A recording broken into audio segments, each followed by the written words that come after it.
ये 10th के mathematics में सरफेस एरिया एंड वॉल्यूम, पृष्ठीय क्षेत्रफल एवं आयतन, प्रश्नावली 13.2 है, पाठ 19। इसमें क्वेश्चन में दिया हुआ है एक ठोस में, कोई ठोस है, ऊंचाई 120 सेंटीमीटर और त्रिज्या 60 सेंटीमीटर वाला एक शंकु सम्मिलित है, जो 60 सेंटीमीटर त्रिज्या वाले एक अर्धगोले पर आरोपित है। पहले यहीं तक देखो, चित्र यहीं तक बन जाएगा। कोई ठोस है जिस ठोस में ऊंचाई 120 सेंटीमीटर और त्रिज्या 60 सेंटीमीटर वाला एक शंकु सम्मिलित है, यानी ठोस में ये शंकु सम्मिलित है और ये शंकु 60 सेंटीमीटर त्रिज्या वाले एक अर्धगोले पर आरोपित है। तो इसका अर्थ हुआ, मान लो ये कोई अर्धगोला है,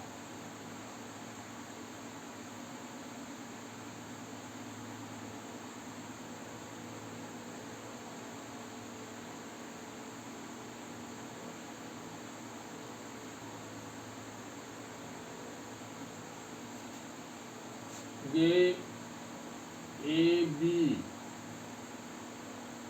सी मान लेते हैं यहाँ। तो ये अर्धगोला है, तो अर्धगोला का ये ए बी व्यास हो जाएगा। व्यास का मध्य बिंदु केंद्र होगा, ये केंद्र ओ हो गया। तो मान लेंगे ओ केंद्र वाला कोई अर्धगोला है, ए सी बी ओ केंद्र वाला कोई अर्धगोला है। इस पर एक शंकु अध्यारोपित है, एक शंकु। तो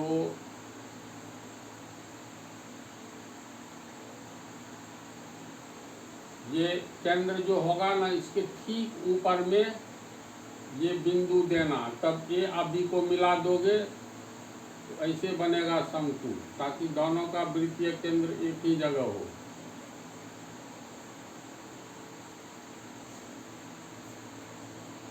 तो अर्धगोला को ध्यान से हटा दो तो ये ऊपर वाला शंकु हो गया, शंकु को ढक दो तो नीचे वाला अर्धगोला हो गया। इसी अर्धगोला पर ये शंकु का सेटिंग है, यानी अध्यारोपित है, यही हो गया ठोस। अब प्रश्न में देखो, एक ठोस में ऊंचाई 120 सेंटीमीटर और त्रिज्या 60 सेंटीमीटर वाला एक शंकु सम्मिलित है, यानी शंकु का ऊंचाई कितना है, 120 सेंटीमीटर। तो शंकु की ऊंचाई तो यहाँ से लेकर के यहाँ तक 120 हो गया, यानी इसका कुछ नाम दे देते हैं डी।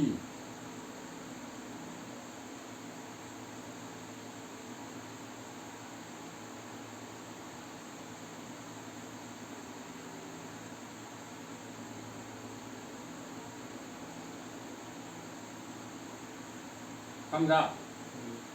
डी ओ शंकु की ऊंचाई हो गया। तो आंसर 7 शंकु की ऊंचाई बराबर डी ओ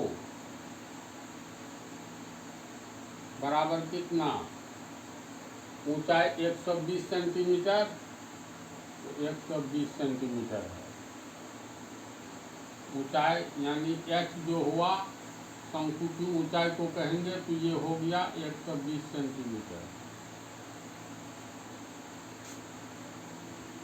और त्रिज्या 60 सेंटीमीटर है, तो शंकु का वृत्तीय भाग तो ये हुआ। तो त्रिज्या ओ बी को हो या ओ ए को हो, ये दिया हुआ है 60 सेंटीमीटर, यानी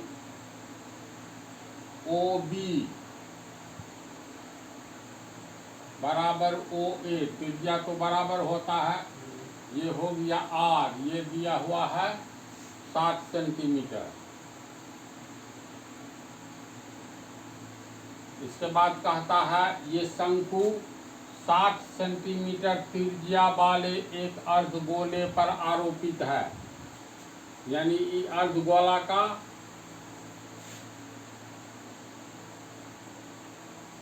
अर्धगोला का त्रिज्या, अर्धगोला का भी त्रिज्या तो OB हुआ या OA हुआ, तो OB R है, ये भी R त्रिज्या हुआ। इसका मान जो होगा शंकु के लिए वही गोला के लिए भी होगा ना। तो अर्धगोला का त्रिज्या बराबर R बराबर 60 सेंटीमीटर।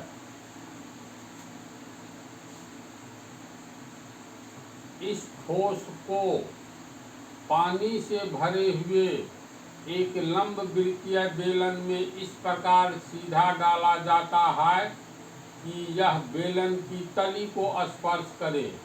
यदि बेलन की त्रिज्या 60 सेंटीमीटर है और ऊंचाई 180 सेंटीमीटर है, तो बेलन में शेष बचे पानी का आयतन ज्ञात कीजिए।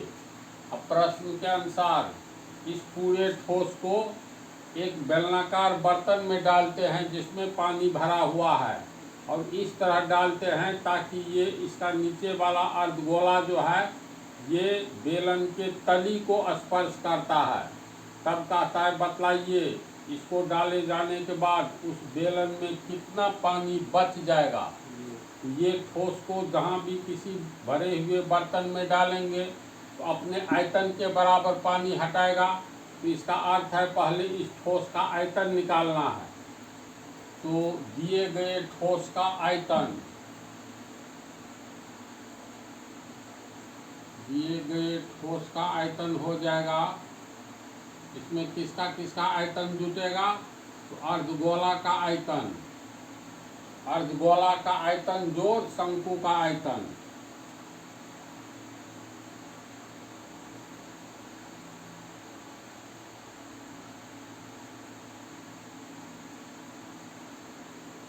दोनों का फार्मूला के अनुसार मान रखेंगे। तो गोला का अर्धगोला का आयतन होता है 2/3 पाई R क्यूब, प्लस शंकु का आयतन होता है 1/3 पाई R स्क्वायर H। तो ये H हो गया शंकु का आयतन, शंकु का H हो गया DO, ये हो गया H। H का मान दिया हुआ है 120 सेंटीमीटर। अब इसको हल करेंगे तो 2/3 पाई का मान 22/7 लेंगे, क्योंकि दिया हुआ रहेगा जो 3.14 लीजिए तो 3.14 लेंगे, नहीं दिया हुआ रहे तो सीधे 22/7। R क्यूब, तो R का मान है 60 सेंटीमीटर, तो 60 सेंटीमीटर का क्यूब का अर्थ हुआ 60 सेंटीमीटर को 3 बार गुना करेंगे। ये तो हो गया यहाँ तक की बात, इतना। फिर है प्लस, तो प्लस 1/3, इसमें देखो कॉमन आ रहा है, इसमें 3 भी कॉमन है, पाई R क्यूब है, पाई R स्क्वायर, तो कॉमन ले लेंगे तो 1/3 बच गया 2, 1/3 कॉमन लेंगे, पाई R स्क्वायर, तो इसमें बच गया 2, पाई R स्क्वायर, इसमें बच गया R, 1/3 कॉमन में गया तो पाई R स्क्वायर कॉमन है तो बच गया H। अब छोटा हो गया कॉमन लेने से, तो ये 1/3 गुने 22/7 R स्क्वायर, R का मान है 60 cm, यानी 60 cm गुने 60 cm, ये कोष्ठ के बाहर की बात हुई।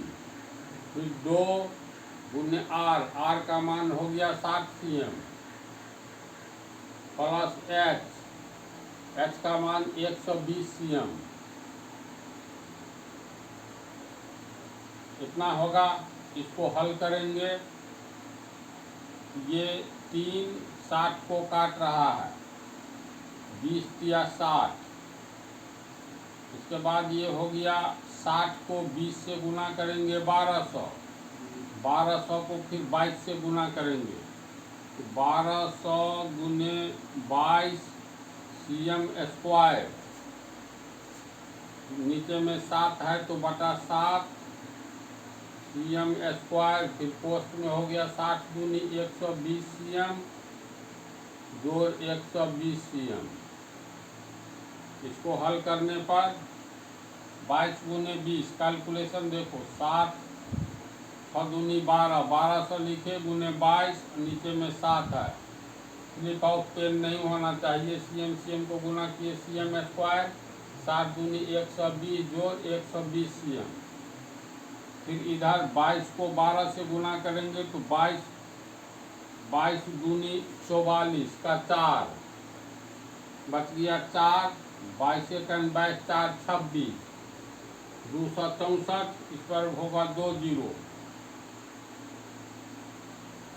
बटा 7 cm स्क्वायर गुने 120 120 240, यानी 240 cm। इसमें कटने वाला नहीं है तो ये हो गया तुमको दिए गए ठोस का आयतन। इसको भी गुना करेंगे तो अंत में गुना करके देखो, इसको गुना करने पर इतना आएगा बटा 7 cm क्यूब, और 7 से डिवाइड करने पर भाग देने पर ये रिजल्ट आएगा। तो अंततः दिए गए ठोस का आयतन, तो ठोस का आयतन हो गया इतना, यानी ये हो गया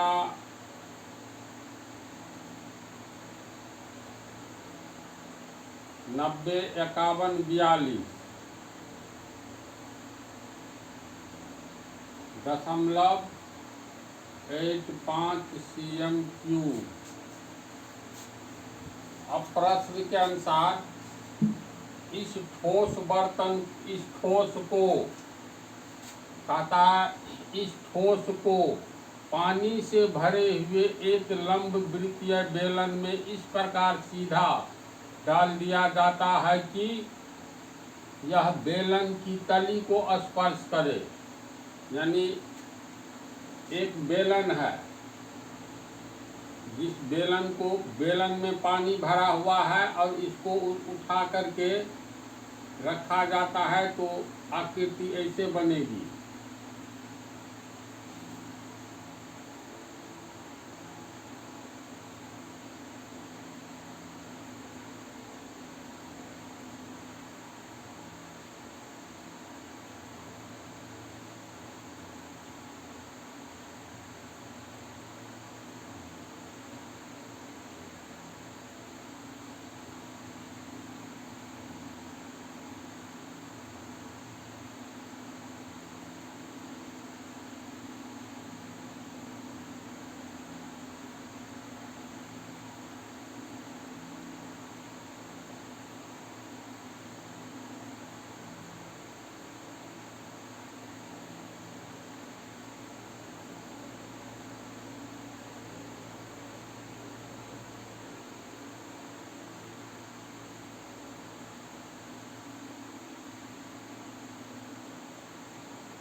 ये एक बेलन है जिसका ये वृत्तीय आधार हुआ, और ये ठोस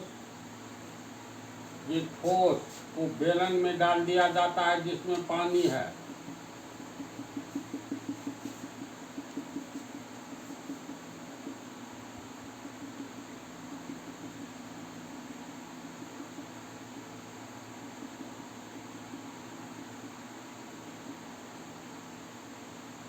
इस चित्र को समझा। ये जो ठोस था इसको एक ऐसे बेलन में डाल दिया जाता है ताकि ठोस का ये अर्धगोला वाला भाग जो है बेलन के तली को स्पर्श करे। तो तली को स्पर्श कर रहा है, ये इसका वृत्तीय भाग का बेलन का ये केंद्र हो गया, इसको O डैश मान लेते हैं। तो वृत्तीय भाग का बेलन का देखो ये व्यास और ये शंकु का अर्धगोला का व्यास समान है, तब न तली में आया है, स्पर्श किया है। ऊपरी भाग सबसे ऊपर में पानी जहाँ तक भरा हुआ है वहाँ तक है। तो इस ठोस को जब बेलन में हम लोग डालेंगे तो प्रश्न कर रहा है बेलन में शेष बचे पानी का आयतन ज्ञात कीजिए। तो बेलन में जितना पानी है इस ठोस को डाले जाने पर ठोस अपने आयतन के बराबर पानी हटाएगा। तो बेलन का आयतन कितना है, इसमें कितना पानी है, बेलन का आयतन निकाल करके उसके आयतन में से इस ठोस का आयतन घटा देंगे तो शेष ये पानी सब बच जाएगा। यानी हम लोग लिख सकते हैं ठोस को पानी से भरे बेलन में डाले जाने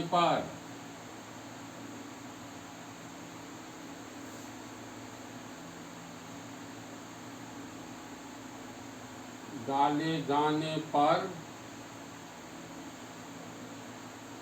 बेलन में शेष बचे पानी निकालना है। बेलन में शेष बचे पानी का आयतन तो कितना होगा, तो ये होगा तुमको ठोस को पानी से भरे बेलन में डालेंगे तो पानी का आयतन मतलब बेलन का आयतन, तो बेलन का जितना आयतन रहेगा उतना पानी आएगा। तो बेलन का आयतन में से घटा देंगे ठोस का आयतन, अपने आयतन के बराबर ठोस हटाएगा, तब जितना हटाएगा तो ठोस का आयतन घटा दो बेलन के आयतन में से, जितना जगह घेरेगा उतना पानी हटाएगा ना। तो लिख सकते हैं बेलन के आयतन में से क्या घटाएंगे, ठोस का आयतन। तो बेलन का आयतन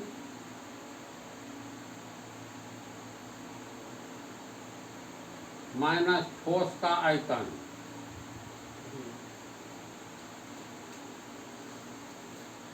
तो बेलन का आयतन हो गया पाई आर स्क्वायर एच, बेलन का हाइट और ये शंकु का हाइट अर्धगोला सहित समान है तो इसको h1 कर देते हैं। ये हो गया तुमको संपूर्ण बेलन का ऊंचाई यहाँ से लेकर के यहाँ तक, इसको ऐसे डॉट डॉट मिलाएंगे, इसका नाम हुआ ओ डैश, इसका नाम डी रखे थे तो डी ओ डैश, जिसको हम लोग डी ओ डैश को पोस्ट में लिख देंगे यहाँ h बराबर D O dash. D O dash का अर्थ हुआ D O plus O dash, D O plus O dash, ये वैल्यू हो गया डी ओ। डी ओ हो गया शंकु की ऊंचाई यानी 120 सेंटीमीटर जोड़, ये हो गया त्रिज्या ओ बी त्रिज्या, ओ ए त्रिज्या, ओ डैश त्रिज्या, ये हो गया आर। इसमें आर का मान जोड़ेंगे, आर का मान है कितना, तो ये दिया हुआ है आर बराबर 60 यानी 60 सेंटीमीटर, ये 120 60 180 सेंटीमीटर हो गया।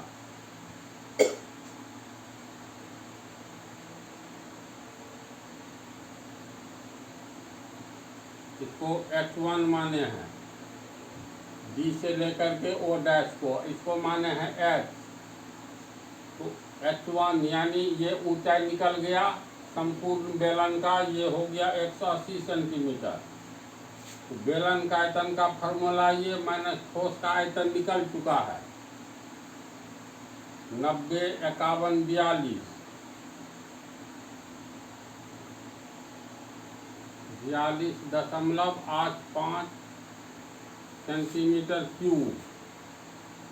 तो पाई का मान हो गया 22/7, आर का मान समान है दोनों का, तो आर का मान हो गया तुमको 60, तो आर स्क्वायर यानी 60 cm गुने 60 cm गुने h डैश हो गया डी ओ डैश, तो ये निकला है 180 सेंटीमीटर।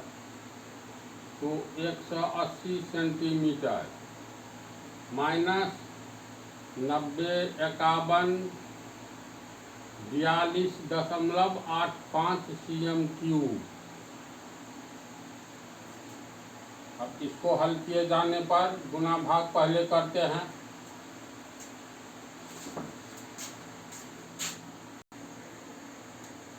यहाँ तक तो बतला दिए थे, यहाँ तक चर्चा हो चुकी थी। अब इस टोटल को गुना करेंगे तो इतना होगा, नीचे में 7 है, 60 को गुना किए 3600, 180, 22, नीचे में 7 माइनस इतना हुआ। इसको टोटल को गुना करने पर ये आता है बटा 7 cm³ माइनस इतना, फिर इसमें 7 से भाग देने पर ये आएगा इतना cm³ माइनस इतना बराबर इतना cm³ होगा। अब इस cm³ में हम लोग इतना लिखे हैं, इस cm³ का अर्थ हुआ 1 सेंटीमीटर गुने 1 सेंटीमीटर गुने 1 सेंटीमीटर। 1 को 3 बार गुना करेंगे 1 cm³ हो गया। ये है ही 1 सेंटीमीटर कितना, तो 1/100 मीटर, इसके लिए 1/100 मीटर, इसके लिए 1/100 मीटर। तो नीचे में 2 2 4 2 6 शून्य आता है। तो इसको जब तोड़ेंगे तो ये 6 अंक पीछे जाएगा, यानी 2 2 4 2 6 1 दशमलव इतना हो जाएगा मीटर क्यूब। तो इतनी बड़ी राशि दशमलव के बाद नहीं लिखना है, 1 ले लो, 0.2, 3 अंक अगर लेते हैं तो 131 यहाँ से बना तो उसको 2 किया जा सकता है।